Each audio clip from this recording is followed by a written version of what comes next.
Hey, welcome to 1 Minute Excel. Today let's take a look at the average if and average ifs formulas. Think of them as similar to the sum if and sum ifs, except we're going to be using them for averaging purposes. So we'll dive right into the data and explain it as we go.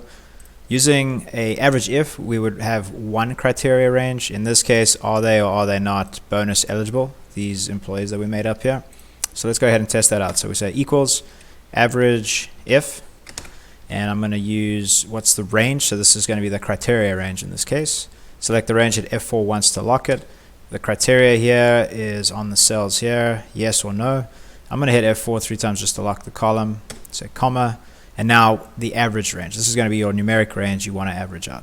I'm going to select it, hit F4 once, close parentheses, copy that down. You can see now we got the difference between employees that are eligible or not eligible for the bonus. Now if we have two criteria, we'd actually have to move to a different formula, and it'll be average ifs.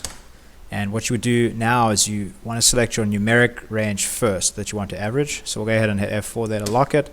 Your criteria range now will be the first one, bonus eligible, hit F4 to lock that. And we're going to do the same process again. We're going to select the cell we want. I'm hitting F4 3 times just to lock the column. You don't have to. Second range is now going to be, are they stock plan eligible? Select that same range, hit F4 to lock it once, comma, and now move over here.